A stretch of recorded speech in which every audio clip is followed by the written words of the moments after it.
Hi வணக்கம். ரொம்ப இன்னைக்கு சினிமா நியூஸில் பார்க்க போகிற படம் என்ன தெரியுமா? நுங்கம்பாக்கம். இந்த படத்தை யார் இயக்குனார், அவர் பேர் என்ன, அவர் இதுக்கு முன்னாடி என்ன படங்கள் பண்ணியிருக்கார், இதை பற்றி ஒரு சுவாரஸ்யமான நிகழ்ச்சியை தான் பார்க்க போகிறோம். நம்ம இந்த நியூஸ்குள்ளே போகலாம். முதல்ல நம்ம பார்க்க போகிற படம் என்னன்னு பார்த்தீங்கன்னா உளவுத்துறை.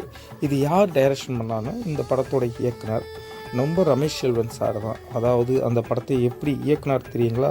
அவர் ஒரு ஃபிலிம் ஷூட்டில் படிச்சிருக்காரு. அதில் அவர் என்னன்னா, ஒரு கல்ச்சரல் ப்ரோக்ராம் நடக்கும். அந்த கல்ச்சரல் ப்ரோக்ராமில் அவர் ஒரு ட்ராமா மாரி ஒரு ஸ்கிரிப்ட் பண்ணியிருக்காரு. எவ்வளோ பேர் பண்ணியிருக்காங்க, ஆனால் அவர் பண்ணதை இப்ராஹிம் ராவுத்தர் சாரும் விஜயகாந்த் சாரும் 2 பேரும் பார்த்து பிரமிச்சு போய் என்னுடைய 125வது படத்தை இவர் தான் பண்ணணும்னு சொல்லிட்டு இவருக்கு வாய்ப்பு கொடுத்தாங்க. ஆனால் இவரோ அதை அற்புதமாக பயன்படுத்தி மீனா மேடம் ஹீரோயினாக போட்டு விஜயகாந்த் சார் ஹீரோவை நடித்து இப்ராஹிம் ராவுத்தர் ப்ரொடியூசர் பண்ண உளவுத்துறை படம் தமிழ் ஃபிலிம்லேயே ஒரு நிறைய ஒரு படமாக பேசப்பட்டது. அந்த படத்தோட ஸ்டோரியிலேயே அவர் பார்த்திங்கன்னா ஒரு இந்தியன் ஜேம்ஸ் பாண்டு மாரி அவரை காமிச்சிருப்பார். படமும் வேறு லெவலில் இருந்துச்சுங்க. அடுத்ததான் நம்ம பார்க்க போகிற படம் இவர் டைரக்ஷன் பண்ணதில் என்ன படம்னா ஜனனம். அதாவது அன்னைக்கு ஜனனம் யார் ஹீரோன்னு பார்த்தீங்கன்னா அருண்குமார். இன்றைக்கி யாருங்க அந்த அருண்குமார் நீங்கள் கேட்பீங்க.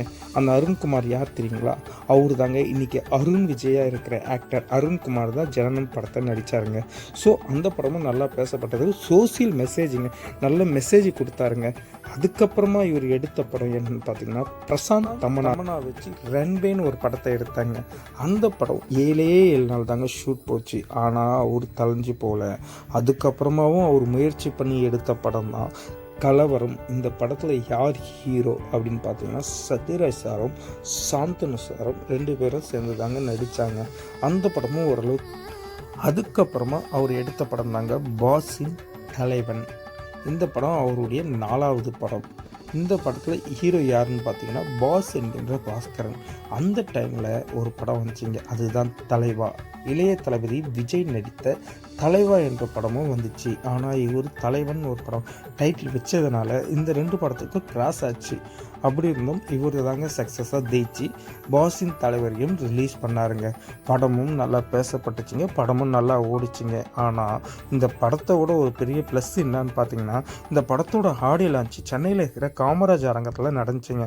ஆனால் இந்த சென்னையை சுற்றி இருக்கிற சரௌண்டிங்கில் எல்லா இடத்துலையும் இந்த படத்தை பற்றி தாங்க பேசப்பட்டுச்சு. எதுக்காக அப்படின்னு பார்த்தீங்கன்னா, கிண்டியிலேருந்து மவுண்ட் ரோட்லேருந்து இந்த பக்கம் வடபழனி, கோயம்பேடு, நுங்கம்பாக்கம், இந்த சரௌண்டிங் எல்லா சைட்லேயும் பாஸின் தலைவன் அப்படின்ற பேனர் மட்டும்தாங்க அன்றைக்கி எல்லாரும் பார்க்க முடிஞ்சிச்சு. அதுவும் காமராஜ் அரங்கத்தில் 2000 பேர் உட்காந்து பார்க்கலாம். அன்னைக்கு அந்த நிகழ்ச்சி எவ்வளோ பேர் பார்த்தாங்க தெரியுங்களா?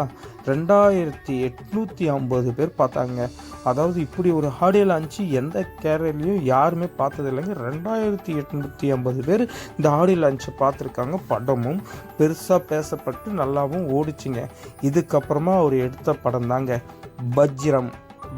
யார் ஹீரோன்னு பார்த்தீங்கன்னா, இந்த கோலி சோடா என்ற படத்தில் நடித்த 4 பசங்களை செலக்ட் பண்ணி அந்த பசங்களை தாங்க வச்சு இந்த படத்தை எடுத்தார். ஸோ வஜ்ரம் படமும் நல்ல சென்சர்லாம் முடிஞ்சு படம் ரிலீஸ்க்கு வரும்போது சென்சரில் ஒரு சின்ன ப்ராப்ளங்க. சென்சரில் 67 இடத்துல இந்த படத்துக்கு சென்சர் கட்டு வந்துச்சுங்க. ஸோ அதையும் மீறி அந்த படத்தையும் ரிலீஸ் பண்ணி சக்ஸஸும் ஆக்கி கொடுத்துட்டாருங்க. இப்போ தான் நம்ம விஷயத்துக்கு வரும். இவருடைய அடுத்த படைப்பு என்னன்னு பார்த்தீங்கன்னா சுவாதியின் கொலை வழக்கு. இது என்னன்னு பார்த்தீங்கன்னா, நுங்கம்பாக்கத்தில் இருக்கிற சுவாதியின் கொலை வழக்கை ஒரு மையமாக வச்சு இந்த படத்தை எடுத்தாருங்க. ஸோ இந்த படமும் ரிலீஸுக்கு வந்துச்சு. ஆனால் அதுலேயும் ஒரு பிரச்சனையாக வந்ததுனால அந்த படம் கொஞ்ச நாள் தள்ளி போனதுனால இப்போது நுங்கம்பாக்கம் அப்படின்னு டைட்டிலில் இந்த படத்தை ரிலீஸ் பண்ணுறாங்க. ஸோ இந்த படம் நல்ல படங்க. ஆனால் இந்தமாரி ஒரு இயக்குனர் நம்மளுக்கு நிறைய பேருக்கு தெரியாமல் இருக்கலாம். ஆனால் இவர் மிக பிரமாதமான ஒரு இயக்குனர். ஸோ இவருடைய படத்தை நீங்கள் எல்லாருமே போய் பாருங்கள், சப்போர்ட் பண்ணுங்கள். ஓடிபியில் ரிலீஸ் பண்ணியிருக்காங்க. அனைவரும் இந்த படத்தை பாருங்கள்.